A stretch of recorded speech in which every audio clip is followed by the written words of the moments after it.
John Aldridge's wife?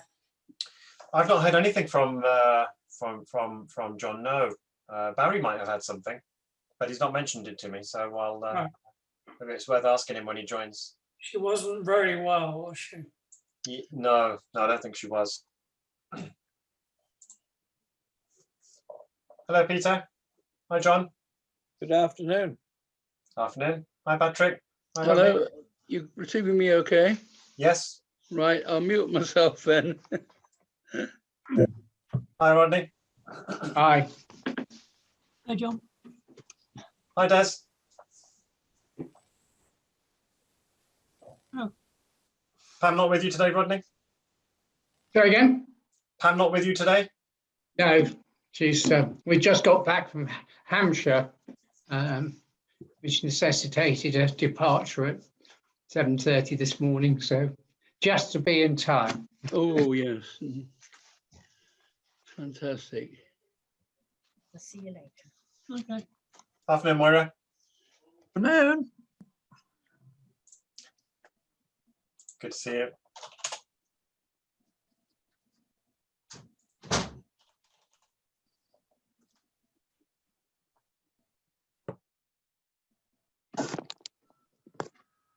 Afternoon, Paul. Good afternoon, President. How are you? I'm very good, thank you. And yourself? Thank you. Very good. Thank you. Afternoon, District Governor. Good afternoon. How are you, Moira?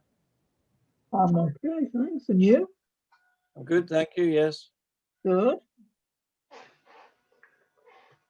Hello, Martin. Hi, how are you? Good, thank you. Good to have you on.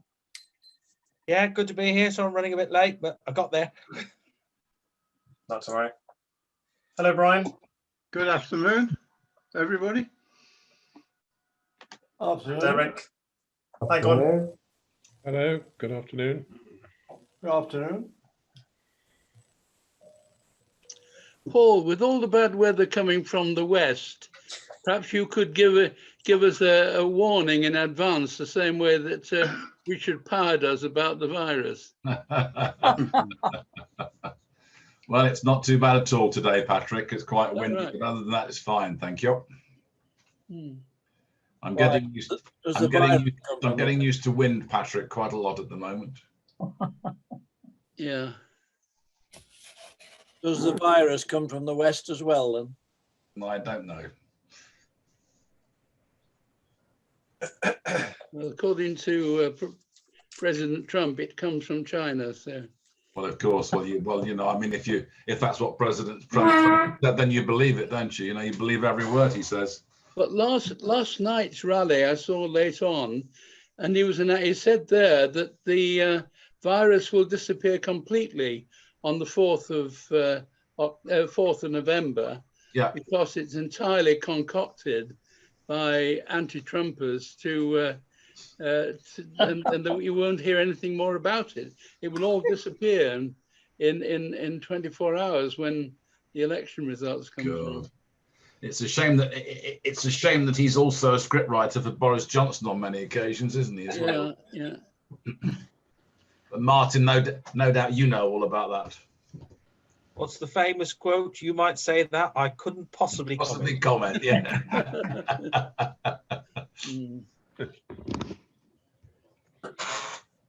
A friend of mine whose name is Jonathan King got a call very early this morning. He's actually someone I know through rallying. He used to be the organizer of the Scottish Rally, and they were wanting the other Jonathan King, who was an MP. They rang him instead. That was before 6:30 this morning, was it? I think it was about 6:30, yeah. Oh, lovely.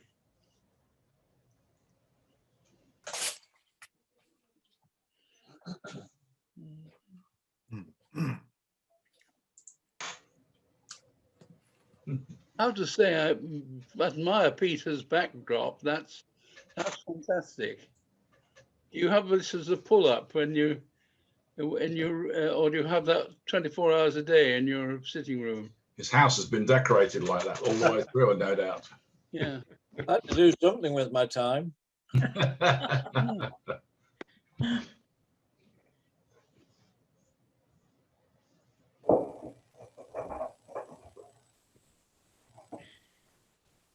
Right, I'll give it another minute or so before we start.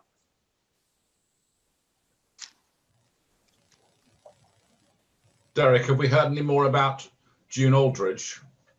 No, I haven't heard. I don't ring at weekends because I always feel weekends. Can you hear me? Yeah, Yes. Yes. I always regard weekends as family time. sure. So I shall ring late sometime today. She was failing. Yes. That's as much as and John said he'd let me know if anything had happened.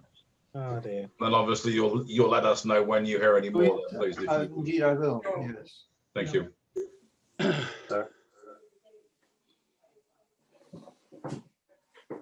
You had the family there at the weekend.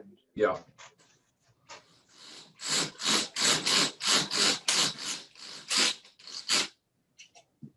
Okay, I'm just going to mute everybody out to make a start.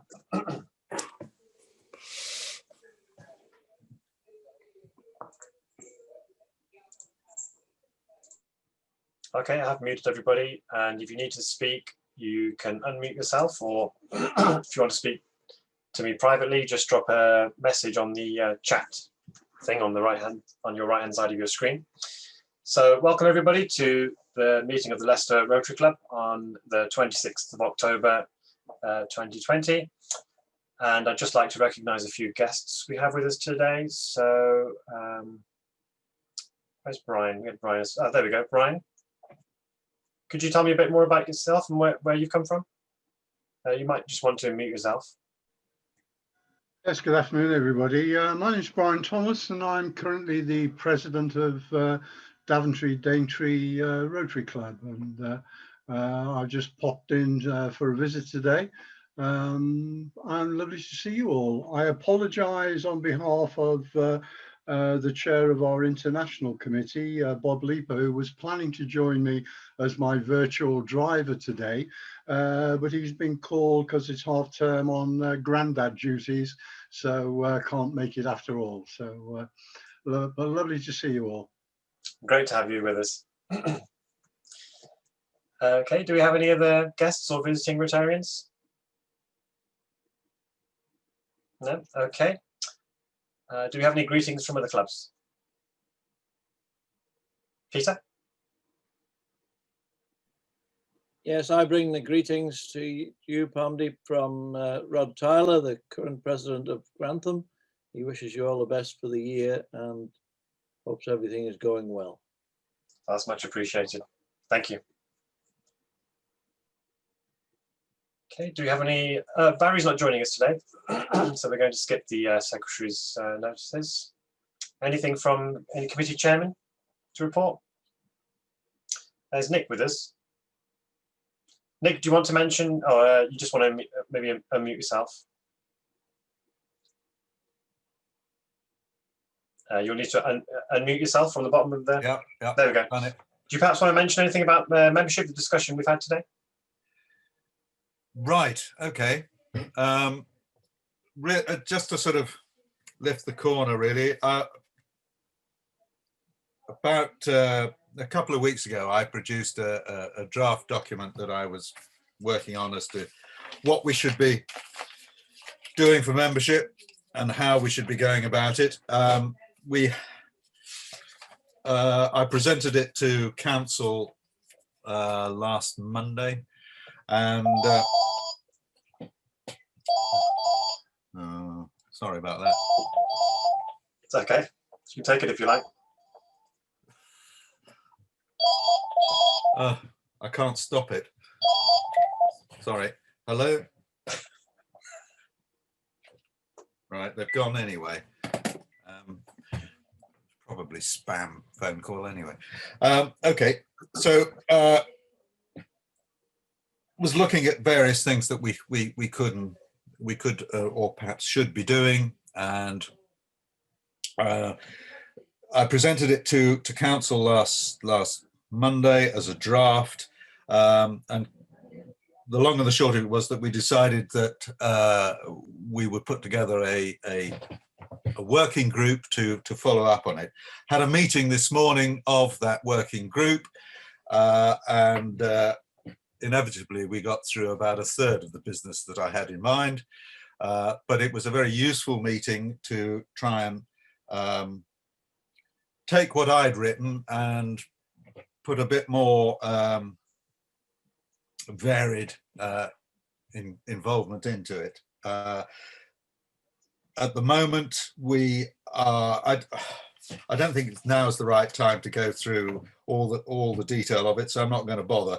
But we are working up on a number of actions coming out of it, and not least of which is this business of corporate membership and taking that forward. And Chris, I'm going to give you send you an email to asking you when we can get that on the books as soon as possible, really. I think that's about it for now. No, that's fine. Thanks, Nick. I just wanted members to know that we're moving things forward, and we've got a good group of us. There's about 7 of us, I think, aren't there, working on this? 7 in total, yeah. Yeah. So we're cracking on, and we're making good progress, and you'll be hearing from us. I'll keep updating the group as and when we go. So that's great. Well done, Nick. Okay, I think I'll move forward to our speaker this week. We have Peter Berry, our district governor, on his official visit. So please take it away, Peter. Well, good afternoon, everybody. Thanks for having me on your meeting. I hope you and your families are all keeping safe and well. When I went off to San Diego in January for my district governor training, never in my wildest dreams did I find ourselves coming back to the situation that we're in now, where unfortunately at this moment in time, instead of taking 2 steps forward and 1 back, we seem to be 2 steps forward and 2 back. I fervently hope that it will end soon. But something that has had some downsides and some upsides whilst we've been going along.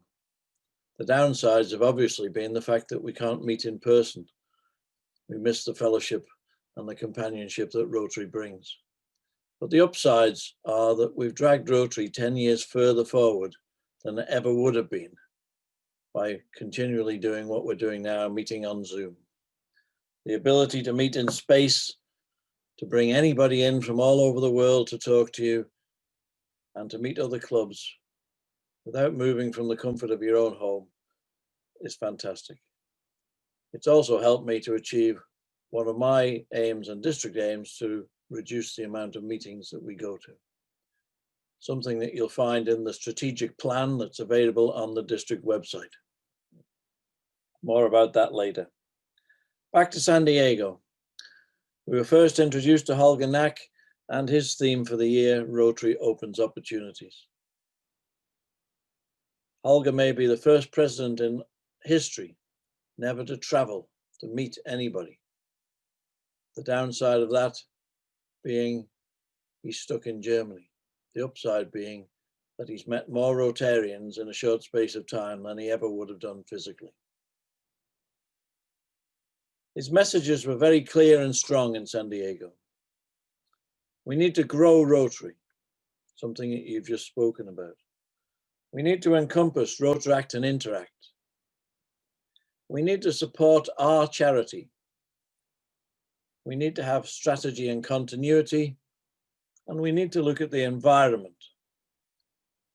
We also need to look at how we use social media, websites, and Rotary Club Central. So moving to growing Rotary. One of the first things he said was, there's no wrong age to join Rotary. No matter what age a potential Rotarian is, providing they have the enthusiasm and commitment to join, age is not a barrier. But we need to develop a new membership, younger people, business people, as we used to be in time gone by. He talked about Kodak, the biggest photography company in the world. Kodak recognized that digital photography was coming. They just didn't recognize how fast. Kodak's now in administration, something that we mustn't let happen to Rotary. We have to change. However, there's room for all. Young, old, black, green, yellow, blue, male, female, able, disabled, all are welcome. But younger membership don't want to do some of the things that traditional membership does. I went to a satellite club meeting a little while ago, and at the end of the meeting, the club asked me whether I'd like to speak. I said, yes, I would. They were all on a high, and I thought I would speak to them. I said, I'm really disappointed in this meeting, at which point their faces fell. Nobody's talked about the quality of the food. Nobody's told me I'm sitting in their seat. Nobody's told me about how much medication they're taking. All you've done for the last 2 hours is about projects, how you're going to do them, when you're going to do them, and what the result will be. At that point, they realized that I have a somewhat sick sense of humor. But that is the way that young people want to work. They want to do things differently. One of the biggest growing clubs around is Maidenhead Bridge, which meets in a cafe with no food. They currently have 46 members. They predict they'll be at 60 by the end of this year. And it's the way forward. The young don't do things in the way that we do. We've had a position now in District 1070 where we have 83 clubs. 81 of them meet Monday to Thursday. 2 meet on a Friday, and none meet on a Saturday and Sunday. For young business people with families, Saturday and Sunday is a far better time to be meeting than it is Monday to Friday. We can develop new clubs. You've already talked about them, talked about some of the things that we can do. Corporate membership, passport membership, family membership. There are many different things that we can get involved in now. But most of all, we've developed now in district a new team, a Grow Rotary team, comprised of younger people with different ideas. And they're developing a new website, new social media pages, and want to be involved in a different way. That's not to say that traditional clubs are not valued, they are, but we need to develop something new that attracts new people. They're looking at the possibility of developing within Leicester. Why? Because having done a survey of the district, it came about that on average in all the district, there is one Rotarian for 870 members of the public. Within Leicester and within Peterborough, that ratio is 1 to 3,000 members of the public. So we've identified that perhaps, and I'm sure your president knows, that we're working towards developing new clubs within your area. And that's not against you, but with you. That's to show what we can do and how we can help you as a district to move forward. And anything we do for new clubs is obviously going to highlight Rotary. One of the best kept secrets in the world is Rotary. We need to highlight it in a different way. We need to encompass Rotaract and Interact. We need to develop our young people, starting with Rotary Stars, Rota Kids, Interact, Rotaract, because they are the future of Rotary. We need to develop Interact in schools and aim to have one Interact club in every school if we can. We need to develop Rotaract to have one Rotaract club as a minimum in every town. We used to have 10,000 Rotaractors. We're now down to 500. And that in some ways mirrors the decline of Rotary as well. I saw some figures today from RI that said in the last year, we've lost 14,956 Rotarians. But opposite to that, we've developed 269 new clubs. doesn't really equate, but that's the way things are going. We've tried to develop now a Rotaractor on every district committee, bringing in their youth and experience, which is equally as valuable as ours. It might be different, but we don't want to waste their enthusiasm. They're very much there to drive us forward. Through the hard work of Jim Davies, we've devised a program with the National Citizen Service, the NCS, a program paid for by the government that parents complained when they left the National Citizen Service, there was nothing for children to do, young adults.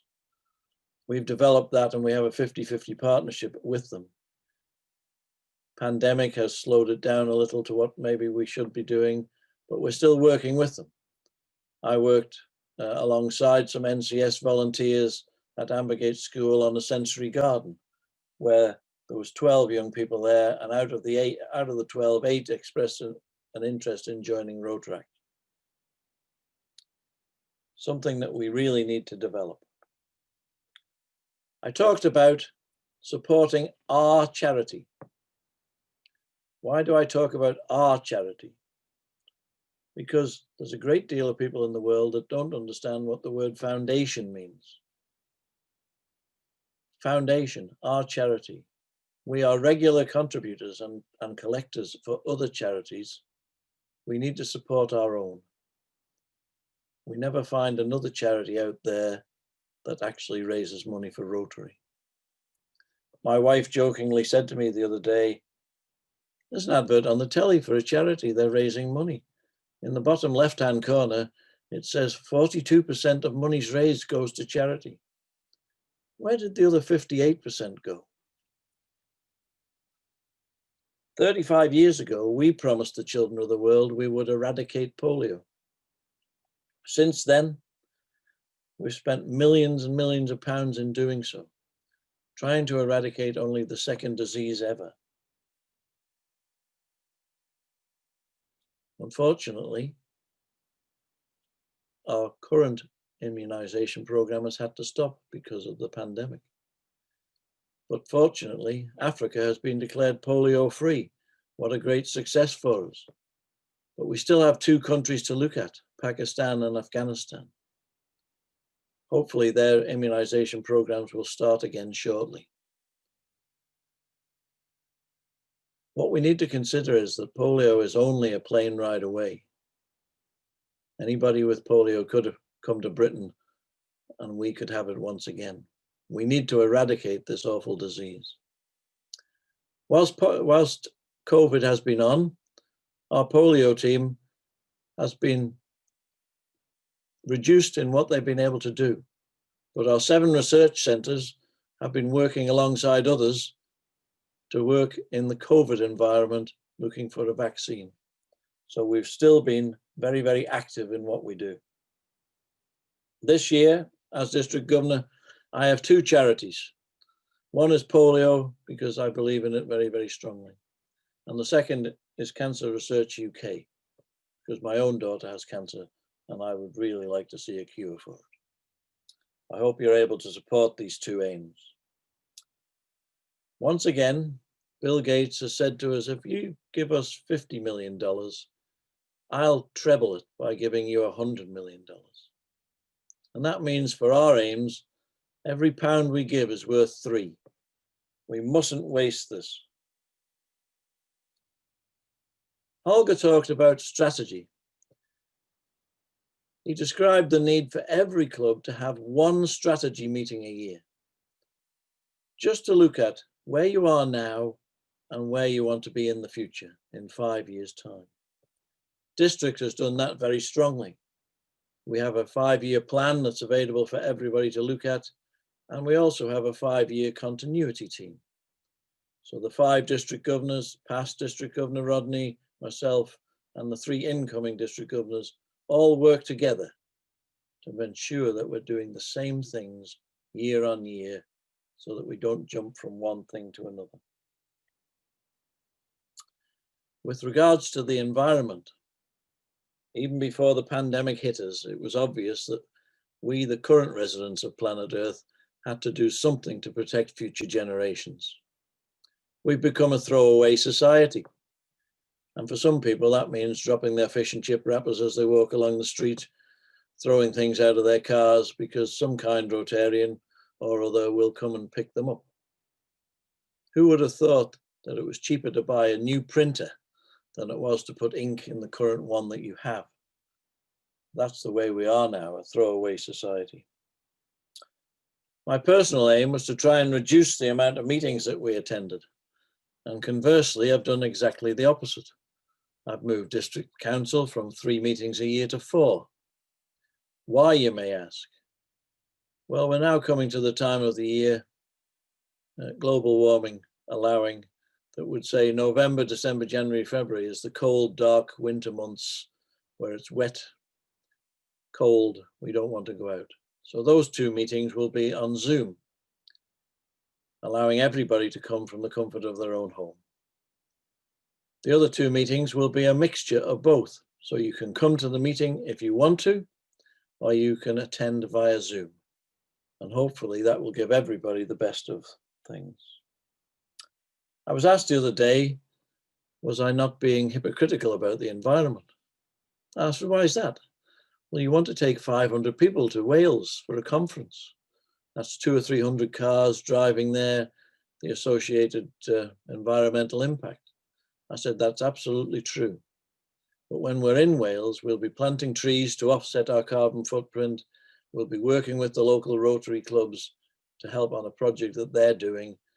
And by the way, whilst protecting the environment for future generations, we have to enjoy our lives as well. We need to be able to do things whilst being careful as to what we're doing. You'll have seen that the RI in their wisdom have made environment the 7th area of focus. I got very excited by that, and I wrote out to everybody and saying, we're having this environmental team, did anybody want to join? I got avalanched with how many people wanted to be on the environmental team, something that we're working on. And we now are building a strong environmental team that are going to work very closely with Plastic Oceans and an American charity called Sea Trust to educate children at school, to do practical projects, which they're looking at to start with, and Alfred and Mablethorpe and Skegness, Lincoln Colonia are also involved, to look at taking plastic out of the ocean and how we can do these things. An ongoing project, but any club is available to join if they want to do so. I talked earlier about social media, the website, and Rotary Club Central. Social media is something that we don't often make the best use of. And I said to my son the other day, I'll send you an email. He said, email, what's that? I said, well, can I send you a Facebook message? No, I don't do that. Well, how do you communicate? Well, it's Twitter, Instagram, TikTok, and half a dozen others that I know nothing about. And would you believe that the fastest growing Facebook usage is in the over 65s?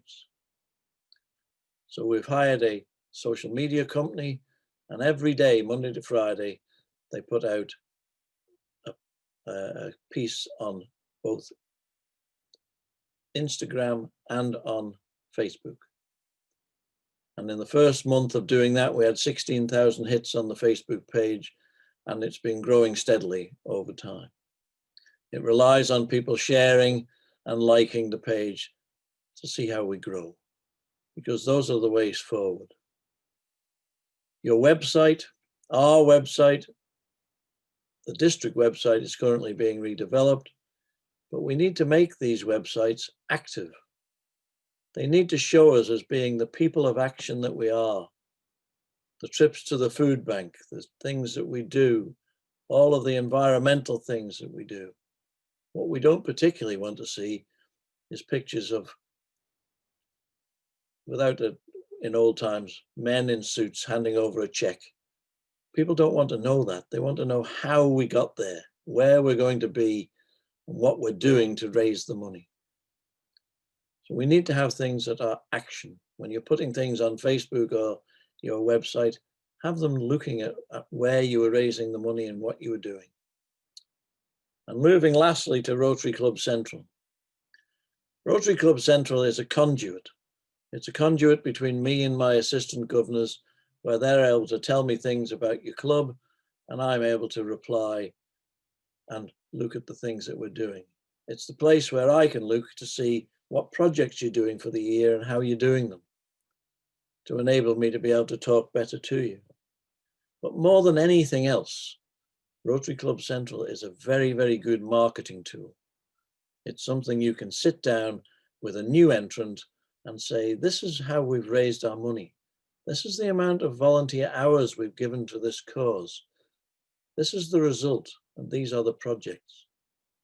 It's in very clear graphical form, in color, and a useful tool to be able to use when you're talking to new members. I've talked at you now for long enough, and I'm going to open the meeting as far as Parmdeep will help me with, for anybody who wants to ask me a question. I will, of course, answer any question that comes up, and if I don't know the answer, I'll find it out. I will also give you an honest answer for that. Before I do that, however, if I was with you, I'd be coming up now to Parmdeep with a badge for him to wear for the current year, highlighting the theme for the year. Well, I can't do that today, or can I? I watched Britain's Got Talent the other night, and they had these magicians that seemed to be able to make anything happen.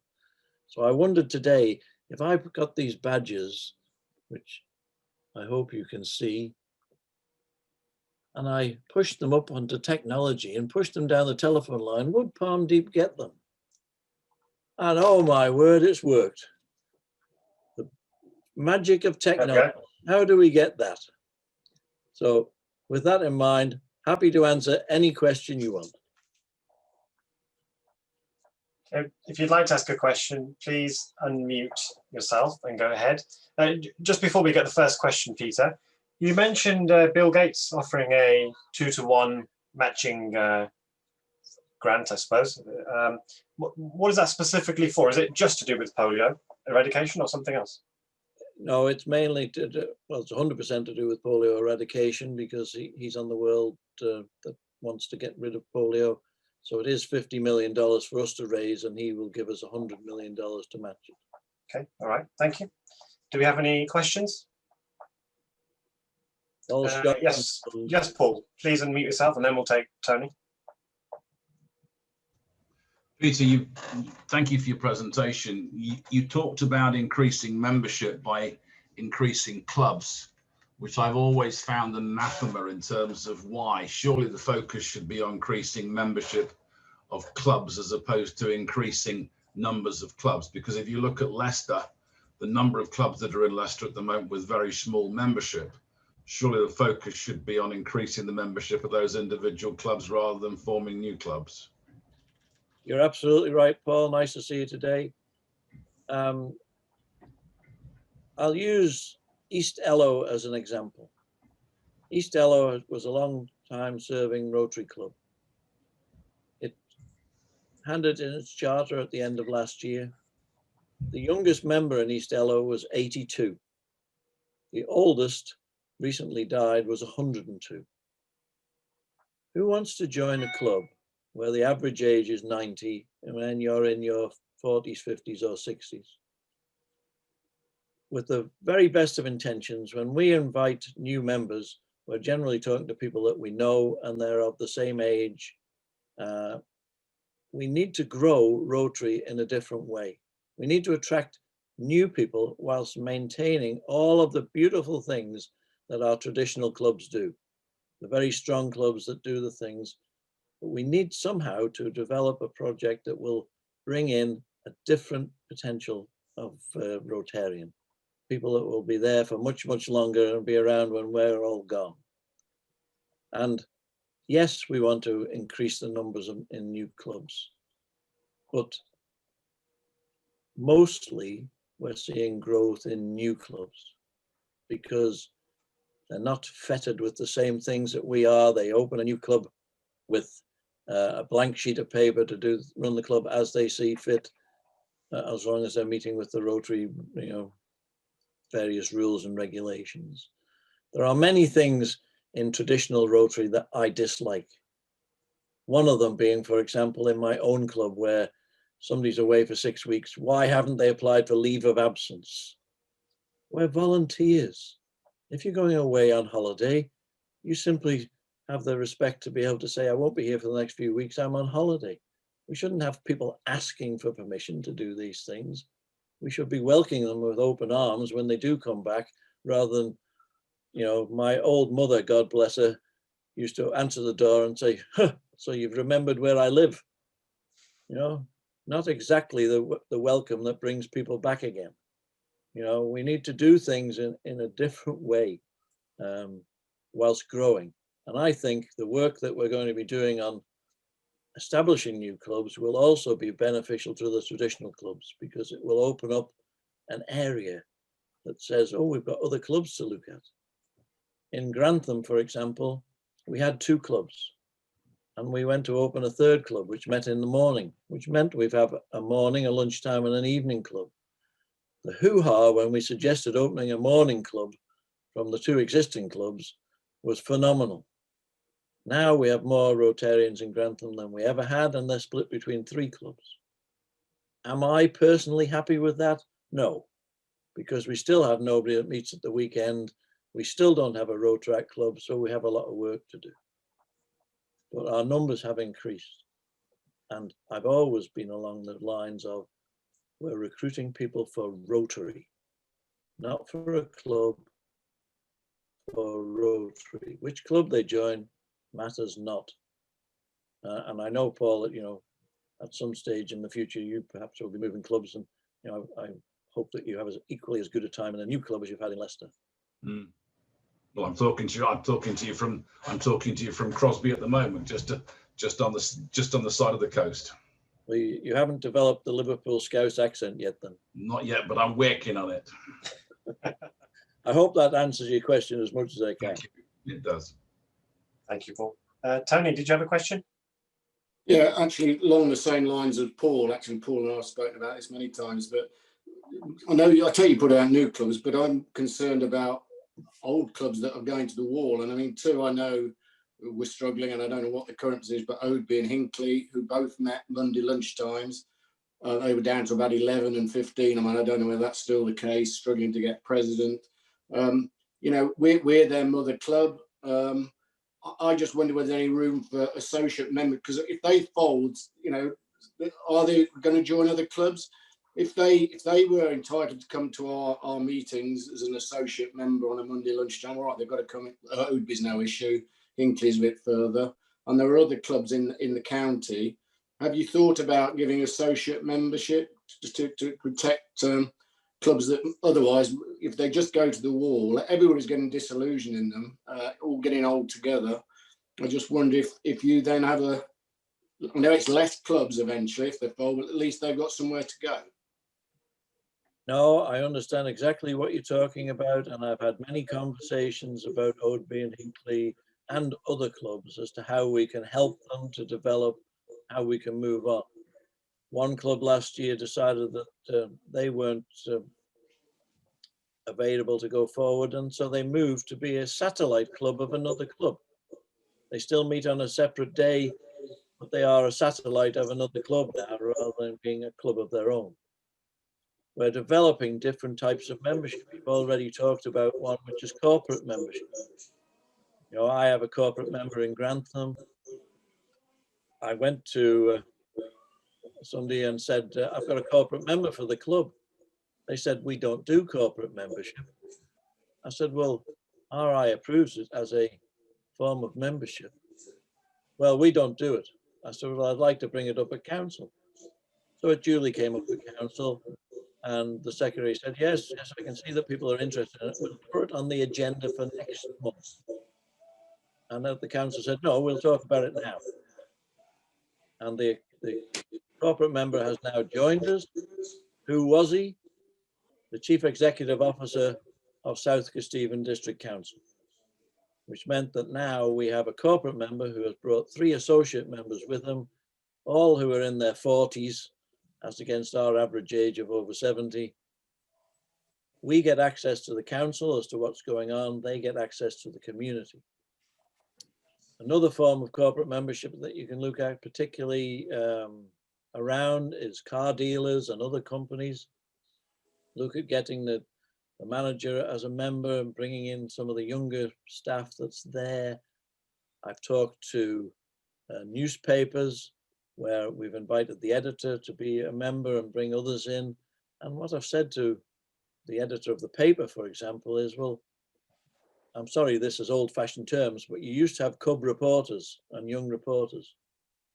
What would be the advantage of you of being able to send them on our youth leadership course? It's normally £5,000 that you get for 800, where that particular reporter could learn a bit about his trade, learn a bit about being a leader, and write an article that covered what he was doing, he or she was doing at Ryla, to give us a different view of things.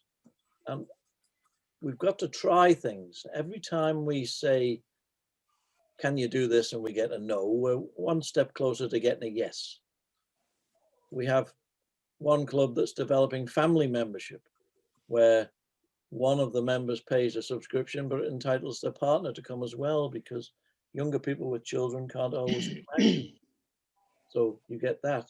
We have associate membership. We have passport membership, where you can be the member of, as Paul is, you know, the member of one club, but is a long way away for it. And they go and work on different projects in their own particular areas, but still stay as a member of your club. My own club, for example, the vice president lives in Chicago, but he's committed to being a member of the club and joining us on Zoom and coming back to be president in his time. So, Peter, could I just, I agree, it's good that there's different class of membership. Just one issue that we thought, if we approach, say, OB, Hinckley, Melton, the ones that are struggling, you know, they're the ones who really want to stay independent and going to say, oh, Leicester are just trying to pinch our members. So I don't think it's an initiative we could offer an associate membership to a small club that's struggling, but it could, in my view, it should come from district to say, look, this is an option. You can stay member of Hinckley, go to Hinckley, but if if it's struggling, you can go to Leicester's without any problem. It can't come from us, because we'll be seen as trying to poach members, and that won't go down well at all. I wasn't suggesting in any way that that's what you should do, but it's what I and the assistant governors for the area and the membership team and the Grow Rotary team are doing. So we're talking to people behind the scenes to see how is the best way. You know, we don't want to see a reduction in clubs. We want to see an increase in membership. Unfortunately, our membership, without doubt, is in most cases elderly. And we are going to lose some through natural progression. We need to be replacing those and more. And so we're behind the scenes, and we are doing a lot of talking and a lot of work around membership, as is the whole of RI and RGBI, because it's recognized worldwide. I was even surprised the other day when Women's Institute told me they were struggling for members. And we've always portrayed them as being the fastest growing service industry. You know, but it applies to everybody. One of the clubs, for example, is working probably against people's thoughts with the Lions, with the Seroptimists, with Women's Institute, working closely together to do projects together, you know, and that might be, you know, the wrong thing to do in some cases. They might change to Lions rather than being a Rotary, but we hope not. But it's still getting us out there and talking to people. So yes, we're working very, very much on it, Tony. Okay, thank you. Patrick. Yes, I just, one sort of factual thing. Going back about 10 years, we had a massive campaign on membership, and every club every member had I think a surcharge of £1 or £2 on their membership. And a lot of the money, quite a lot of the money, was actually diverted into launching a Saturday morning club in Northampton with open membership, and they hired a qualified nurse to run a creche. And that went very well for several years, but then had a situation where because of the professional developments and all the rest of it, virtually all the members disappeared completely. Just they went to other parts of the country. But I want to come back to a different point, looking back into the ancient history. Up to about 25 years ago, the guidance and the rules were, in all the clubs and indeed at RI level, was that members who had been, somebody who'd been a member for 15 years would be encouraged to become so-called senior active on the basis that they would bring in a new member at the age that they were when they joined Rotary. And that sort of fell aside without any really serious consideration about the implications. But that was a way in which, quite a number of us were brought in on that basis. And when I moved to sort of towards the 15 years in our club, and brought in a new member the same way from my profession. And I think that we really need to look at that sort of thing. I think 2 or 3 years ago, the RIBI president said that members should be trying to recruit somebody who was at the age that they were when they became Rotarians. And the final point is Leicester. We have a long list of distinguished people who achieved 50 years membership in Rotary. Well, they didn't get that by joining Rotary when they're in their 60s or 70s. So they were, I think we've really got to find out ways of looking at that. On the other hand, I do accept that some of the clubs, even as an 81-year-old, I wouldn't be seen dead in, to be honest. Your 90-year average, etc., that's not going to attract new members. But I think it is very important that we bring in new members as well. Setting up a lot of new clubs which immediately sink to 9 or 10 members is not actually helping in the long term. Thanks. Yeah. I think, Patrick, that we've learned when setting up new clubs that we need 24 or 25 before we launch a club, because we're going to lose some. If we're to maintain them around the 20 mark, then we need to do things differently. So there has been a big learning curve there. I was at a meeting a little while ago when somebody stood up and said, I was 22 when I joined Rotary. I was the youngest member of the club. I've been in Rotary 30 years, he said, and I'm still the youngest member of the club. Yeah. And using my own town as an example, Grantham opened up this morning club and sat back on their laurels thinking, well, we've got 3 clubs now, we're doing everything.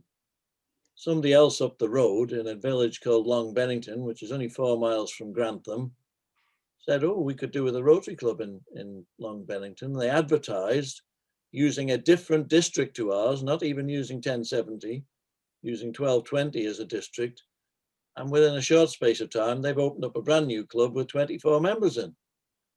And that, to me, highlights the fact that Grantham had said, oh, we've got a new club, we don't need to do any more about developing it, we can go forward. But somebody else saw the opportunity. And that's great for Rotary, but wasn't for 1070. Sometimes we just need to keep thinking differently to what we do.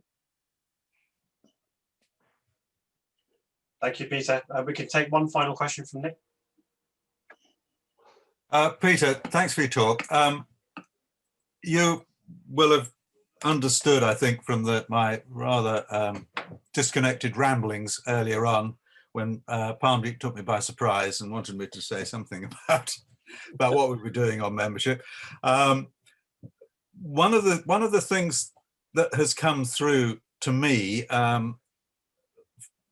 over the last sort of few days really is that Rotary is a multifaceted thing. It is about doing projects and raising money and helping and all that sort of stuff.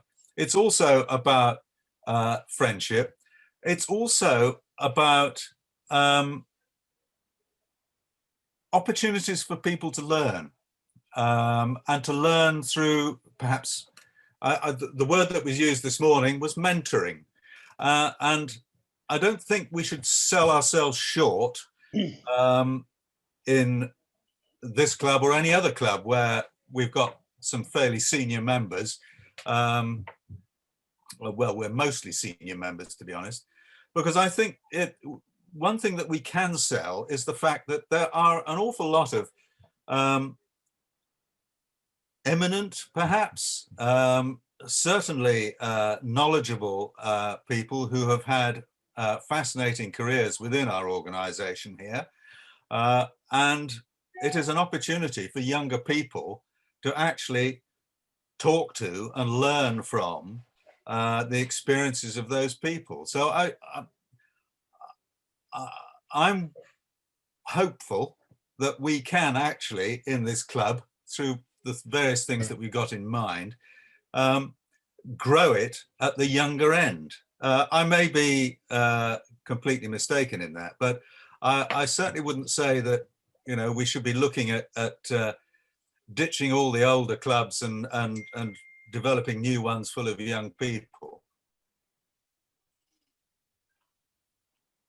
Well, no, neither would I. You know, the traditional clubs like yours are very, very well respected and well thought out. They have a lot of experience, and that's exactly the point.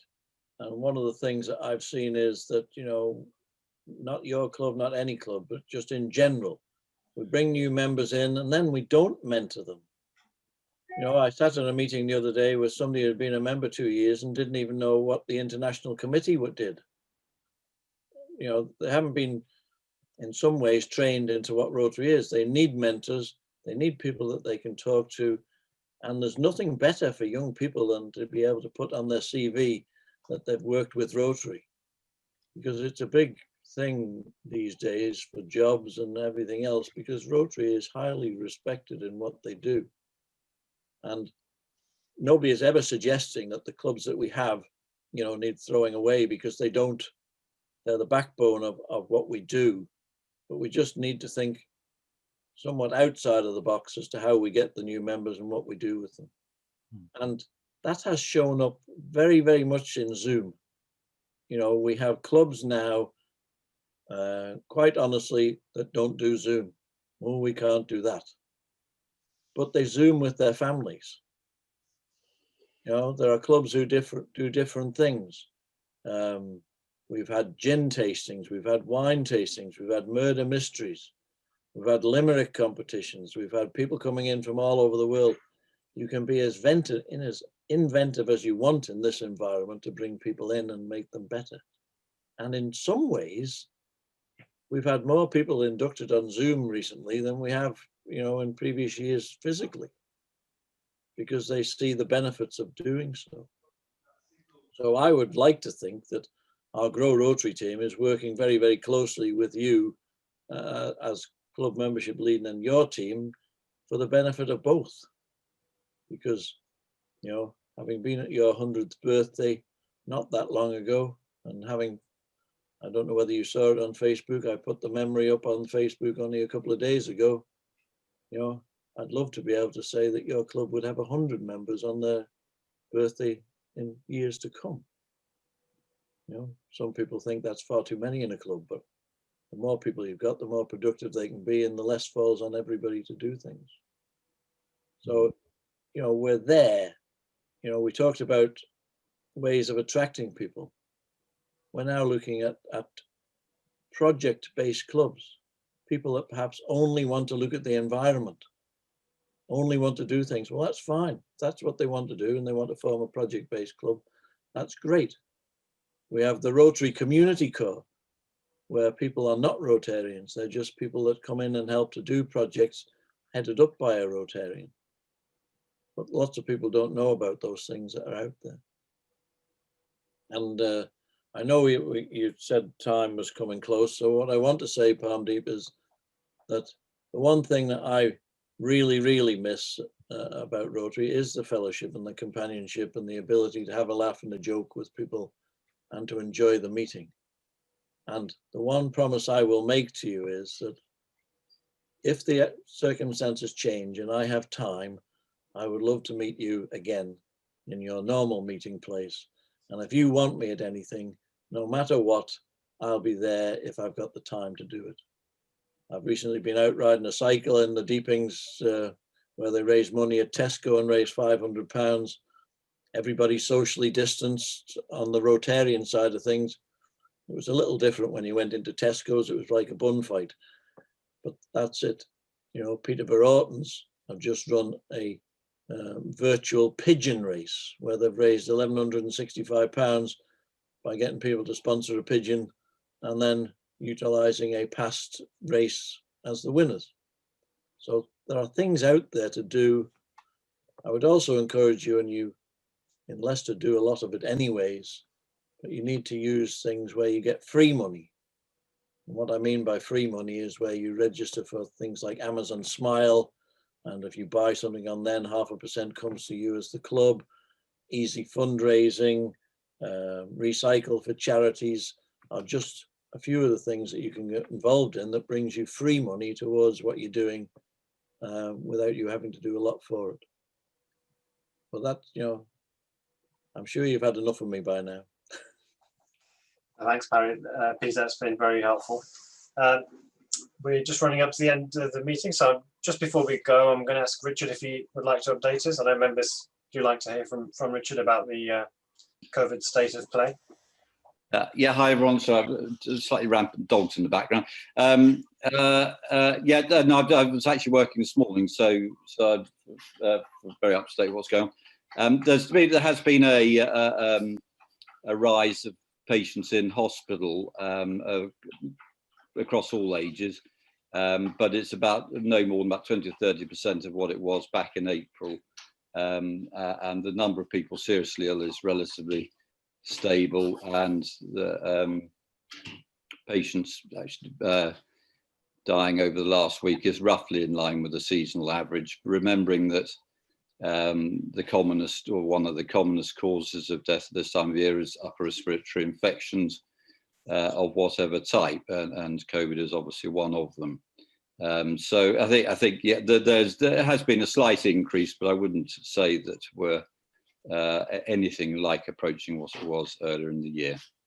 So that's all I can say, really. I think in terms of infections within Leicester and the surrounding areas, it sort of comes and goes. Different areas go up a bit and others come down a bit, and I think that's a lot in line with testing and who's being tested, and I think that's a pattern we're probably going to see throughout the winter, I guess.